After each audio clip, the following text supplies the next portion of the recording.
اعوذ باللہ من الشیطان الرجیم بسم اللہ الرحمن الرحیم۔ میرے پیارے ناظرین دوستو، ہمارے اسلامک یوٹیوب چینل ایف کے ورلڈ کو دیکھنے اور سننے والوں کو السلام علیکم ورحمۃ اللہ تعالی وبرکاتہ۔ حضرات محترم، آج کا جو وظیفہ ہم آپ حضرات کی خدمت میں لے کر کے جو حاضر ہوئے ہیں، انشاءاللہ تبارک و تعالی بہت ہی کام کا وظیفہ ہے، بہت ہی کارگر ثابت ہونے والا وظیفہ ہے، بہت ہی کراماتی وظیفہ ہے، اور اس عمل کی بہت بڑی برکتیں ہیں، بہت بے شمار فضیلتیں ہیں۔ اس عمل کو اگر آپ حضرات کرتے ہیں تو اللہ رب العزت آپ حضرات کی تمام حاجتوں کو پورا فرما دیتا ہے۔ ناظرین اکرام، یہ عمل، یہ وظیفہ کس کام کے لیے ہے، کس مقصد کے لیے ہے، اس کو آپ حضرات کتنی مرتبہ کر سکتے ہیں؟ اس عمل کو دن میں کیا جا سکتا ہے یا رات میں کیا جا سکتا ہے؟ اس عمل کو کتنی مرتبہ کیا جا سکتا ہے اور کون کون اس عمل کو کر سکتا ہے؟ ناظرین اکرام، اور اس عمل کی کیا کیا فائدے ہیں؟ اگر آپ حضرات کو یہ سب جاننا ہے تو آپ حضرات کو ہمارے ساتھ اس ویڈیو میں آخر تک بنے رہنا ہوگا، تبھی آپ یہ سمجھ پائیں گے، یہ جان پائیں گے اس عمل کو کتنے مرتبہ کیا جا سکتا ہے اور اس کو کون کون کر سکتا ہے، اور اس کو کرنے کا طریقہ کیا ہے، اور اس کو کرنے سے کیا کیا فائدے حاصل ہوں گے۔ ناظرین اکرام، تو اب آئیے اس ویڈیو میں آگے بڑھنے سے پہلے، اگر آپ حضرات ہمارے اس چینل پر پہلی مرتبہ آئے ہیں تو آپ حضرات ہمارے اس چینل ایف کے ورلڈ کو ضرور سبسکرائب کر دیں، اور ہو سکے تو ساتھ ہی ساتھ بیل آئیکن بھی ضرور دبا دیں، تاکہ ہر ضروری نوٹیفیکیشن آپ حضرات تک پہنچتا رہے، تاکہ جو ویڈیو ہم ہر روز آپ حضرات کی خدمت میں لے کر کے حاضر ہوتے ہیں، اس کا نوٹیفیکیشن آپ حضرات کو ملتا رہے، اور آپ حضرات اس عمل کو کرنے کے بعد بہت سارے فائدے آپ حضرات اس سے حاصل کرتے رہیں۔ تو آئیے ناظرین اکرام، اب جو وظیفہ ہم آپ حضرات کی خدمت میں لے کر کے حاضر ہوئے ہیں، اس کے بارے میں آپ کو یہ جاننا بہت ضروری ہے۔ یہ عمل، یہ وظیفہ کس دن کیا جا سکتا ہے، کتنے مرتبہ کیا جا سکتا ہے، اور کون کون اس کو کر سکتا ہے؟ تو دیکھیے ناظرین اکرام، یہ عمل، یہ وظیفہ کس کام کے لیے ہے، کس مقصد کے لیے ہے؟ دیکھیے، نظر بد کے لیے بہت ہی خاص عمل ہے، یہ بہت ہی پاورفل عمل ہے، اور نظر بد میں کام آنے والا، بہت ہی کامیاب والا یہ عمل ہے۔ ناظرین اکرام، دیکھیے، اگر کسی بھی شخص کو نظر ہو جاتی ہے، نظر ایک ایسی چیز ہے، کسی کو بھی ہو سکتی ہے، چاہے وہ ہمارے بوڑھے ہوں، چاہے وہ ہمارے بزرگ ہوں، چاہے وہ ہمارے نوجوان ہوں، چاہے وہ ہمارے بچے ہوں۔ ناظرین اکرام، کسی کی بھی نظر کسی کو بھی ہو سکتی ہے، اور بعض دفعہ تو ایسا بھی ہوتا ہے کہ والدین کی ہی نظر اپنے بچوں کو لگ جاتی ہے۔ ناظرین اکرام، دیکھیے، جب کسی بھی شخص کو نظر لگتی ہے تو کس طرح سے آپ حضرات یہ جان سکیں گے کہ نظر لگی ہے، تو کس طرح سے پتہ ہم کریں؟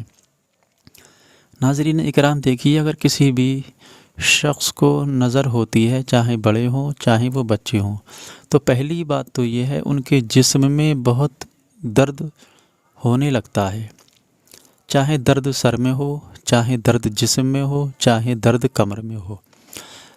جب آپ کے جسم میں درد ہوگا، جب آپ کو نظر ہوگی، تو چاہے آپ دائیں کروٹ سے لیٹیں، چاہے آپ بائیں کروٹ سے لیٹیں، آپ کو چین نہیں ملے گا۔ آپ کے جسم میں کاہلی و سستی پیدا ہو جائے گی، کسی بھی طرح کا کوئی کام کرنے کی آپ کی ہمت نہیں ہوگی۔ ناظرین اکرام، اور عورتوں میں اگر دیکھا جائے، اگر کسی کو نظر ہوتی ہے تو ان کے سر کے بال گرنا شروع ہو جاتے ہیں، یعنی کہ بال جھڑنا شروع ہو جاتے ہیں، ان کی کمر میں درد ہونا بھی شروع ہو جاتا ہے، ان کے جسم میں درد ہونا بھی شروع ہو جاتا ہے۔ اس کے علاوہ ان کے چہرے کی سرخیاں اڑنا شروع ہو جاتی ہیں، ان کے چہرے پر جھریاں پڑنے لگتی ہیں۔ ناظرین اکرام، اور اگر کسی بچے پر نظر ہوتی ہے تو وہ بچہ رات کو دن ہو یا رات میں ہو، اس کو ہر وقت رونا ہی نظر آتا ہے۔ کچھ ایسی ضدیں بچہ کرنے لگتا ہے، ان ضدوں کو لے کر کے گھر والے پریشان ہو جاتے ہیں۔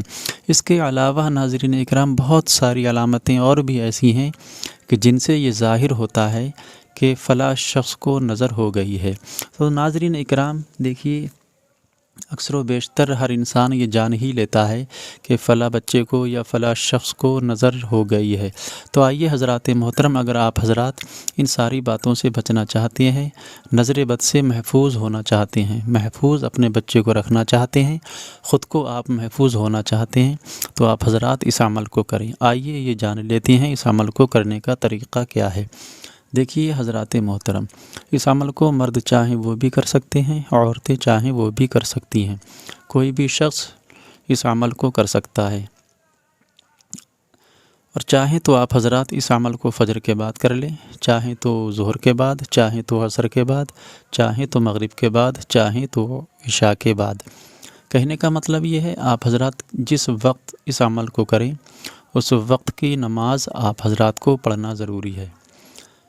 نماز پڑھنے سے پہلے آپ کا پاک اور صاف ہونا بہت ضروری ہے۔ جب آپ حضرات پاک اور صاف ہو لیں تو اس کے بعد آپ حضرات کو عشاء کی نماز ادا کرنا ہے، یعنی کہ جس وقت آپ حضرات اس عمل کو کریں گے اس وقت کی نماز آپ حضرات کو پڑھنا ضروری ہے۔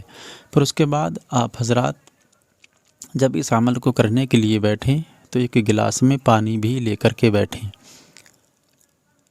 آپ حضرات کو 21 مرتبہ درود پاک پڑھنا ہے۔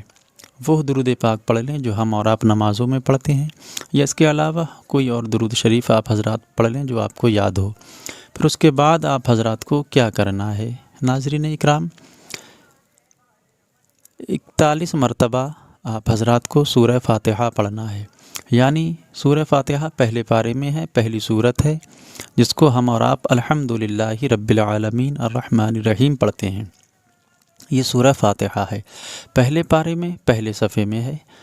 پھر یہ آپ کو 41 مرتبہ پڑھنا ہے، اور 41 مرتبہ پھر اس کے بعد آپ حضرات کو قل ھو اللہ شریف پڑھنا ہے، یعنی کہ سورہ اخلاص 41 مرتبہ یہ پڑھنا ہے آپ کو۔ پھر اس کے بعد آپ کو 41 مرتبہ 21 مرتبہ آپ حضرات کو پھر درود پاک پڑھنا ہے، وہ درود پاک پڑھنا ہے جو آپ نے شروع میں پڑھا تھا۔ پھر انشاءاللہ تبارک و تعالی، اور یہ ہم نے آپ کو اسکرین پر بھی دے رکھی ہیں، آپ چاہیں تو اس کا اسکرین شاٹ بھی لے سکتے ہیں۔ پھر اس کے بعد آپ حضرات کو کیا کرنا ہے، اس پانی پر دم کرنا ہے، اور اس پانی کو جس شخص کو نظر ہوئی ہے اس کو پلانا ہے، اور اس کے پورے جسم پر اس پانی کا چھڑکاؤ کرنا ہے، اور اللہ رب العزت کی بارگاہ میں دعا کریں، وہ دعا کریں جس کے لیے آپ نے یہ عمل کیا ہے۔ پھر انشاءاللہ تبارک و تعالی اس عمل کی برکت سے آپ دیکھیں گے پروردگار عالم آپ کو، آپ کے گھر والوں کو، آپ کے بچوں کو نظر بد سے محفوظ فرمائے گا۔